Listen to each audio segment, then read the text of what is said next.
Manifeste pour une école de Paris renouvelée du XXIe siècle, dite école de Paris du XXIe siècle. Vidéo numéro 3.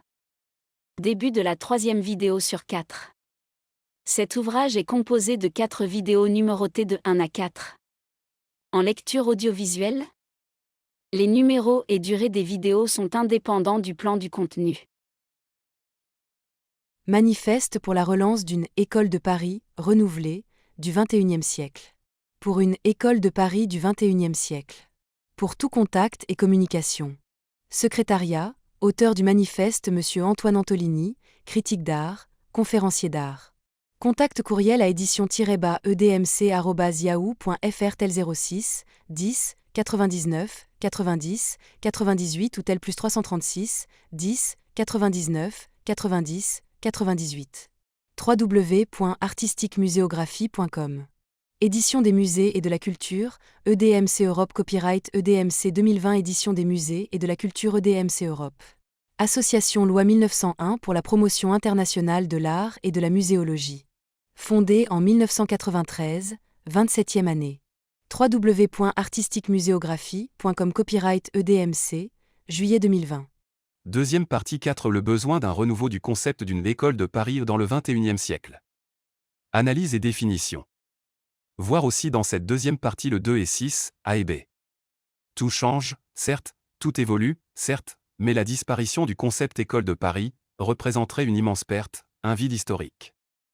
Les éditions EDMC, ainsi, par ce manifeste, veulent éviter la disparition d'un lien de progrès pour l'art et également la perte d'un lien interculturel pour la communauté artistique étrangère à Paris ou dans la région parisienne. Paris se viderait d'une partie de sa substance artistique et culturelle par cette extinction. Il faut absolument sauvegarder et renouveler l'école de Paris, dans le siècle nouveau, avec le meilleur phasage aux arts contemporains dans leur diversité d'expression et leur diversité de moyens d'expression. Tel est le message et l'objet du présent manifeste. 1. Utilité des analyses et définitions de l'école de Paris. Petit a. Apporter une analyse et définition de l'école de Paris ne peut être en rien réducteur et chacun peut compléter ou apporter d'autres définitions. Toutefois, apporter une analyse et définition de l'école de Paris peut permettre, ici, de mieux en cerner, mieux en identifier sa logique, si l'on veut sauvegarder, protéger et défendre les principes et concepts de cette école de Paris. Mieux la comprendre, pour s'efforcer de la hisser et la faire reconnaître au rang d'un élément du patrimoine culturel immémorial de l'UNESCO, cela est aussi un devoir. Il faut ainsi, de cette façon, essayer, tenter, de faire admettre l'école de Paris, dans le cadre de la Convention pour la sauvegarde du patrimoine culturel immatériel, PCI du 17 octobre 2003, adoptée par l'UNESCO et entrée en vigueur 2006. C'est dans cet objectif de révélation universelle, pour sa reconnaissance officielle, que l'étude, les analyses et les propositions de définition sont effectuées ici. Arrivé au XXIe siècle, on se doit de donner un statut sociologique à un phénomène artistique et socioculturel d'une telle importance pour l'histoire mondiale de l'art. C'est le moyen de sauvegarder l'école de Paris. C'est notre but, c'est une nécessité culturelle et muséologique, incontournable, voire un devoir citoyen, dans les progrès de notre siècle. C'est le meilleur moyen d'en assurer la survie et la sauvegarde, dans le présent et le futur. B. Mieux comprendre par la connaissance sociologique des arts, la nature sociétale de l'école de Paris, pour en connaître l'état d'être et en défendre les principes et ainsi les prolonger, intégralement, et sans perte du moindre de ses atouts dans l'avenir. Mieux connaître le socle et les ressorts de cette école de Paris, de cet existant artistique, qui s'est imposé au monde et à l'histoire, qui est une véritable entité socioculturelle immatérielle. Ce savoir nous permettra de la prolonger au mieux, dans le futur, notamment avec l'école de Paris renouvelée du XXIe siècle pour une école de Paris du XXIe siècle. 2. Le concept initial fondateur de l'école de Paris, qui est renouvelé par le présent manifeste, crée un nouveau concept adapté à notre siècle actuel, le XXIe siècle. Il est proposé, en ce sens, que l'école de Paris renouvelée du XXIe siècle dite école de Paris du XXIe siècle, prenne en considération dans ce renouvellement, un retour à un concept initial, transdisciplinaire, transculturel, transnational, pour une nouvelle création diversifiée et ouverte, qui sauvegardera, dans le XXIe siècle, l'esprit d'un espace immatériel de créateurs venus d'horizons internationaux les plus divers.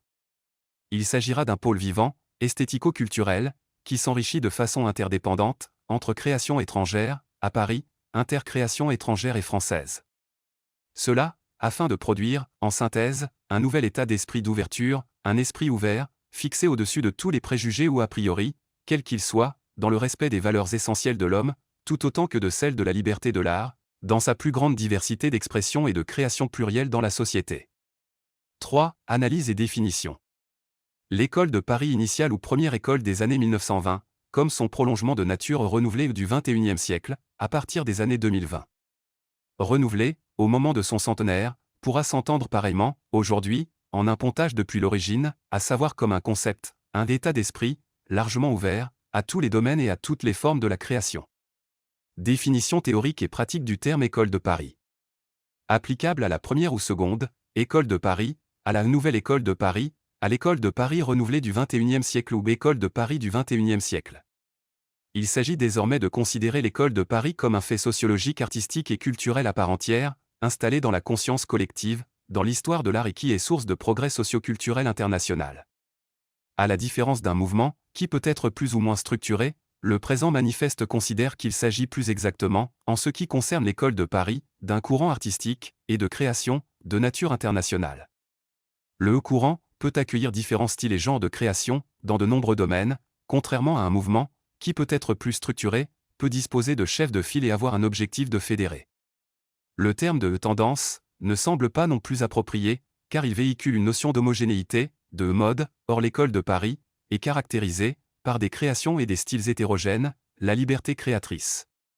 En particulier, spécifiquement, la première école, que l'on peut considérer comme l'école mère. Mais cette pluralité de styles vaut, aussi, pour la Nouvelle École de Paris ou seconde école du XXe siècle, qui compte diverses personnalités, bien distinctes les unes des autres, dans leur style et leurs démarches intellectuelles. Le terme courant apparaît, ainsi, comme le vocable le plus ouvert, le plus large, et reste suffisamment neutre et indéterminé, pour convenir, pour accueillir le concept d'école de Paris dans le sens où on l'entend. B. L'école de Paris ne peut être définie par une appartenance à un style pictural, à un genre littéraire, ni comme un mouvement artistique, ni même une mouvance, ni une association. Elle peut être appréciée, toutefois, telle une modalité de participer à une façon de vivre et pratiquer l'art, avec une certaine déontologie. On peut considérer, de manière immatérielle l'école de Paris, tel un comportement, artistique et créatif.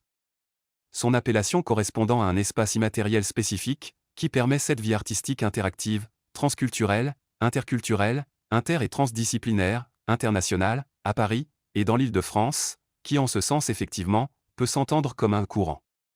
C. Participer à l'école de Paris dans l'avenir. L'école de Paris dans le XXIe siècle, comme celle du passé du XXe siècle, est un concept de liberté et un courant historique. Il peut donc compter tous ceux qui s'en réclament, en France ou à l'étranger, et qui ont réalisé des créations, dans le cadre des principes qui précédents, y compris en ayant recours aux nouvelles technologies et dans cet avenir du XXIe siècle, ayant recours aux téléactivités artistiques, ou télémuséologiques internationales, à distance, qui les mettront en relation, avec cet espace créatif immatériel École de Paris du XXIe siècle, celle future de tous les arts contemporains, de toutes leurs disciplines esthétiques, dans l'interactivité créatrice, sans autre justification. D. Un courant créatif. Dans la définition de l'École de Paris, la terminologie courant apparaît comme applicable, parce que cette terminologie ne porte, ni sur un style, ni sur une discipline, pour les identifier. Elle reste la forme de définition la plus atténuée, qui ne vise que le sens d'une période, une propension à créer, dans un contexte d'histoire de l'art. La validité de la notion de courant se confirme, car nous pouvons dire dans notre explication, ici, pour l'École de Paris, que, sémantiquement, le terme école serait le plus proche de courant. En effet, ce terme comporte l'idée d'un état de fait et de créer, spontané, sans contrainte. Il est en compatibilité avec la notion de liberté créatrice individuelle, sans engagement stylistique spécifique. Le terme de Paris vient qualifier l'aspect géographique de lieu. La qualification terminologique en a été faite la plupart du temps, à partir de l'observation extérieure, pour en définir une localisation. Ce que l'on appelle école, dans le sens où nous l'entendons ici, marque un lieu, c'est-à-dire Paris, la capitale, par extension, vue de l'étranger, la France, lieu géographique pour l'acquisition de savoirs nouveaux, de passation mutuelle d'idées neuves. École, lieu d'échange et de transfert de savoir interactivement, fondé sur des apports mutuels et des mises en commun de savoirs esthétiques, ou techniques, non unilatéraux, mais artistiquement et culturellement, bilatéraux, multilatéraux, dans une forme de coopération artistique globale entre tous les artistes étrangers et français sur place, dans toutes les disciplines des arts. dans un esprit culturel et de progrès de l'art, des arts. Dans un lieu, rayonnant de culture, qui est un foyer d'échanges internationaux, Paris. Le terme courant préserve toute la liberté inhérente à l'école de Paris, de sa naissance à nos jours, et pour le futur, qu'il s'agisse de sa fonctionnalité, ou de son existence factuelle et pourra convenir à l'école de Paris renouvelée ou école de Paris du XXIe siècle. L'école de Paris est cet espace immatériel culturel de création locale, nationale et internationale, pouvant être animé principalement, mais non exclusivement, par des créateurs étrangers en séjour ou installés dans la capitale, ou d'origine étrangère installés dans Paris, ainsi que selon ce qui est exposé dans le paragraphe B et C qui précède. Cet état d'esprit est exportable par les artistes ayant créé à Paris et ensuite étant repartis, ou bien se sont répartis à travers le monde, ou encore, qui ont choisi de s'installer en région, en France, après leur séjour de création à Paris. Ils peuvent choisir de conserver, de s'appliquer, s'ils le souhaitent, cette empreinte d'expression, école de Paris, du fait de cette période de leur vie en séjour artistique à Paris, s'ils veulent, ainsi témoigner de leur état d'esprit d'ouverture et de leur cursus. Mais ils n'y sont pas tenus. Tout créateur peut se reconnaître, s'il le souhaite, dans l'école de Paris renouvelée, ou école de Paris du XXIe siècle, dans la mesure où, il a eu, ou bien, il a encore, un lien actif de création artistique ou culturelle avec la capitale. Voir à ce propos deuxième partie du manifeste le 3 et 6. Rappelez ici, dans le respect des principes fondateurs de la première école, les artistes étrangers, parisiens et français, peuvent tout autant y participer et créer entre eux, en interactivité, en interdisciplinarités artistiques, dans le croisement des différents arts contemporains. Elle est ouverture de la notion de territorialité, de l'esprit, et du courant d'école de Paris, existe dès ses débuts, par-delà les frontières pour le rayonnement des arts dans tout le XXe siècle. Les artistes étrangers, ou français, peuvent ainsi, se référer et se réclamer, tout autant de cette école de Paris renouvelée du XXIe siècle, dite école de Paris du XXIe siècle, si cela se justifie, dans, et par, leur art, par la relation artistique, et socio-culturelle, intellectuelle, qui existe interactivement, entre Paris et les artistes venus de l'étranger, entre les artistes d'autres pays sur place, et ceux parisiens, de la région parisienne. Comme ceux repartis à l'étranger en Europe, ou dans le monde, mais aussi étrangers ou français, repartis en région française, après un séjour artistique à Paris, ou bien qui sont en lien avec Paris, par leurs attaches, leur séjour de travail, leur collaboration transdisciplinaire, ou bien, par le contenu thématique de leur travail artistique, qui les relie à la capitale. Pour le XXIe siècle, en intégrant dans ces relations de liens autorisant de se réclamer de l'école de Paris renouvelée du XXIe siècle dite école de Paris du XXIe siècle, les nouvelles relations nationales ou internationales du XXIe siècle, pouvant être créées, à distance, en matière artistique et de création dans les arts contemporains et vie culturelle, par les nouvelles technologies de la communication et de l'information, du monde connecté, téléactivité, télérelations, et les actions de télémuséologie, dont création, interdisciplinaire ou transculturelle. Conférences et expositions en numérique hors les murs. Cela est important, et rejoint le besoin d'un nouveau rayonnement international, en phase avec notre siècle, tout en restant en lien avec les principes fondateurs de l'école de Paris, aujourd'hui prolongés dans le phasage de notre XXIe siècle. Défendre la créativité des artistes, c'est défendre l'école de Paris. École de Paris renouvelée du XXIe siècle ou école de Paris du XXIe siècle. On peut définir et entendre plus généralement le concept d'école de Paris, comme étant, avant tout un état d'esprit, qui serait rattaché à un territoire rayonnant, pour la liberté de création et d'échange dans les arts. L'école de Paris pourrait alors être définie, in fine, comme une forme de pédagogie vivante interdisciplinaire, transculturelle et de création interactive dans le domaine artistique et de la création culturelle, au sens le plus large, et dont la terminologie école est la reconnaissance sémantique et le cadre déontologique de cette créativité interactive, interdisciplinaire et transculturelle. À noter que cette interactivité est essentielle.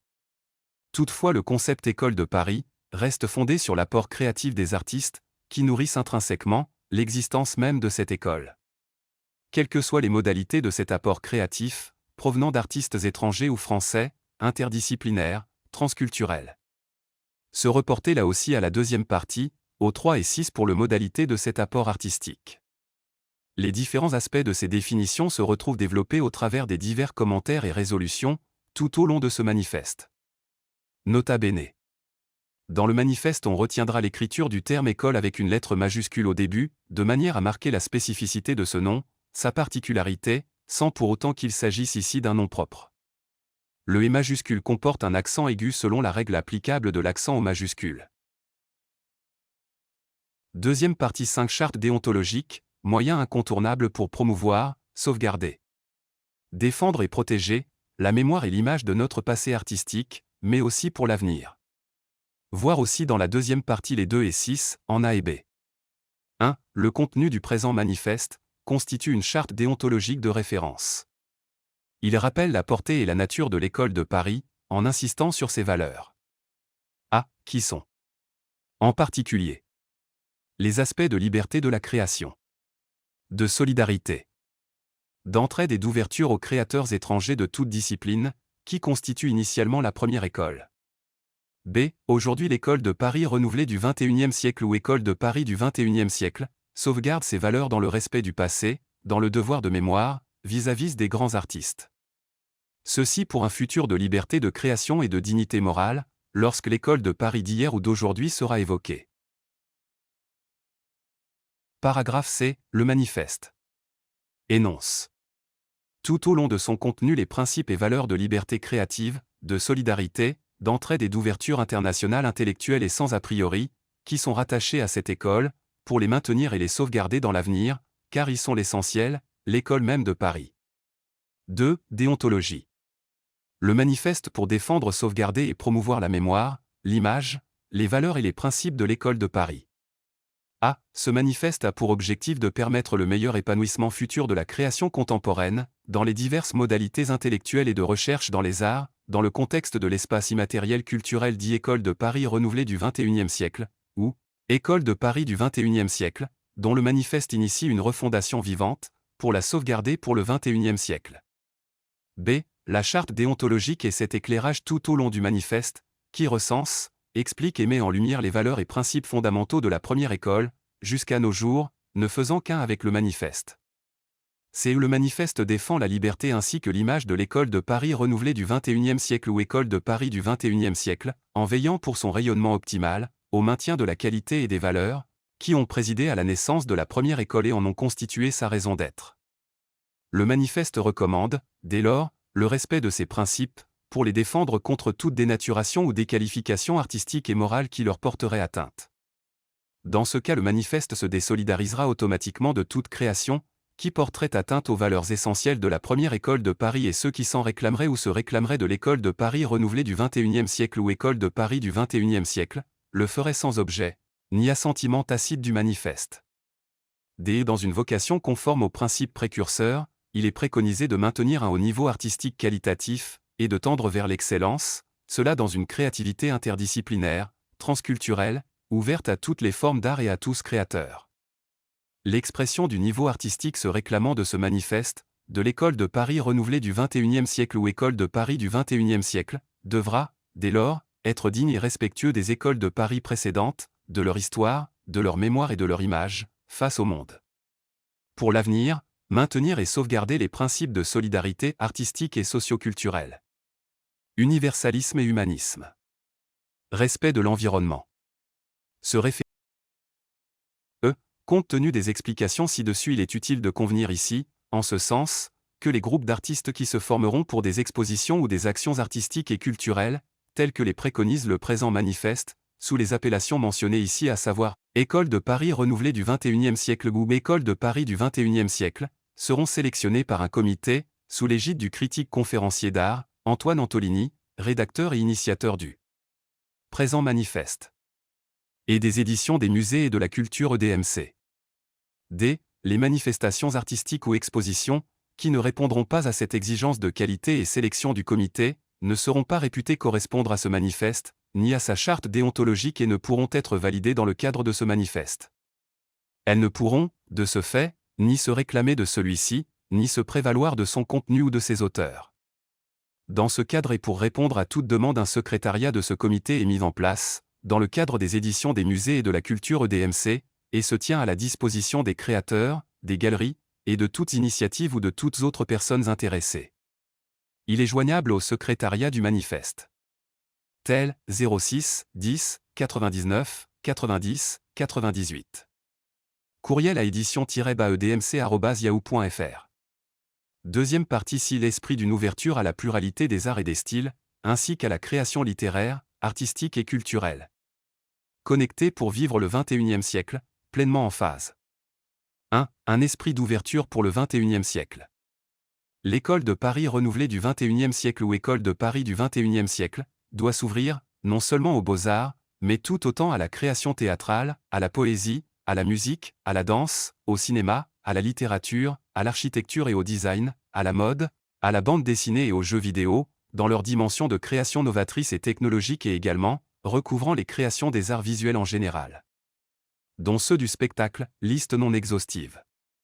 Cette école sera ouverte à développer un nouveau champ interactif, à partir des années 2020, plus adapté à son siècle et à l'avenir, à savoir, pour construire des relations interdisciplinaires, entre l'art, les arts, et les nouvelles technologies de l'information et de la communication, NTIC, et de l'intelligence artificielle, IA. Elle sera ouverte ainsi aux nouvelles formes d'arts issues de ces technologies. Bien entendu, ouverte aux critiques, conférenciers, journalistes, écrivains et éditeurs d'art, aux scénaristes, de tout pays, à toute personne, intéressée à faire connaître cette école. Voir plus avant dans la deuxième partie le cinquièmement et le quatrièmement. 2. Le phasage avec le XXIe siècle. Une école du XXIe siècle, qui devra ainsi être connectée, en phase, avec son temps, ouverte aux recherches, qui peuvent animer des plateformes communes interdisciplinaires, entre les arts et les sciences, les arts et les nouvelles technologies de l'information et de la communication, NTIC, et de l'intelligence artificielle, IA. Leurs applications aux arts, ouvertes au numérique et à l'art numérique, à l'infographie, aux technologies artistiques issues des iPhones et smartphones, et futurs outils communicants, aux spectacles mettant en scène l'art et les technologies, sous toutes leurs formes, dans tous les domaines, dans les nouveaux supports de création du nouveau siècle. 3. Intégrer les progrès du XXIe siècle. Sur le plan de la vie artistique. L'école de Paris renouvelée du XXIe siècle ou école de Paris du XXIe siècle participera aux événements artistiques par des expositions, rencontres, fêtes des arts, sciences et technologies, non exhaustifs, y compris les événements artistiques à distance, ou télé-événementiel et télémuséologie. Une école de Paris du XXIe siècle, qui regroupera la création originale et innovante, au sens large, dans toute la pluralité des nouveaux domaines que l'esthétique saura et pourra conquérir, grâce à ces nouveaux artistes du XXIe siècle qui constitueront cette nouvelle école de Paris renouvelée. École de Paris du XXIe siècle, dont ce manifeste trace les premiers sillons, et qui sera si différente et distincte de celle de la seconde moitié du XXe siècle passé. Deuxième partie, paragraphe 7, solidarité artistique et socioculturelle. Universalisme et humanisme. Respect de l'environnement. 1. Le principe de cette école de Paris renouvelée du XXIe siècle, dite l'école de Paris du XXIe siècle, est un principe moteur, basé sur le lien entre passé et futur. A. Elle matérialise un pontage interculturel, en temps réel et en continu, entre toutes les écoles de Paris précédentes, de toutes les périodes écoulées, qu'elle reconnaît et prolonge. Que dès lors, il ne peut y avoir de débat sur les diverses périodes du passé, les différents artistes, qui ont pu composer ou non ces écoles, puisque le passé est devenu histoire de l'art et que le futur est à construire, dans la nouveauté, la tolérance et l'unité. B. Ce qui est à privilégier, c'est pour le futur les caractères positifs, des périodes passées, développées dans l'avenir, tout ce qui a permis, par le passé, que des progrès réels soient apportés par ces écoles successives, à l'art et à la culture de notre pays, de l'Europe et du monde. C. Notamment grâce à une interactivité créatrice, transdisciplinaire et transculturelle, qu'il faut développer à nouveau, dans l'avenir du siècle. Nous en tirons les leçons du passé, pour réussir le développement de l'art du XXIe siècle.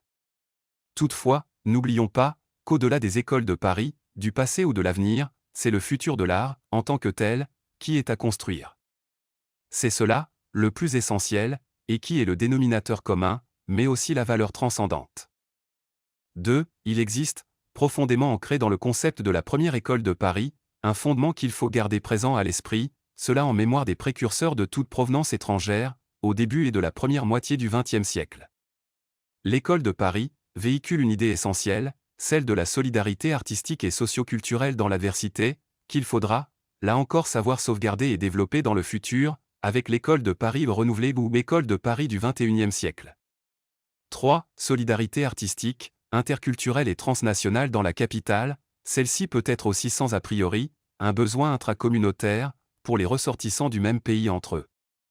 Mais autant sinon plus, globalement et positivement, il peut y avoir une solidarité artistique internationale, entre les artistes étrangers et français, dans cette école de Paris renouvelée, école de Paris du XXIe siècle, à l'égard de tous les artistes de toute nation, dans la mesure du possible accueil, aidant locaux d'ateliers. Souvenons-nous du bateau Lavoir et de la Ruche, qui ont su accueillir des créateurs étrangers, qui ont fait rayonner la France et Paris mondialement, qui brillent encore de leur talent dans le monde.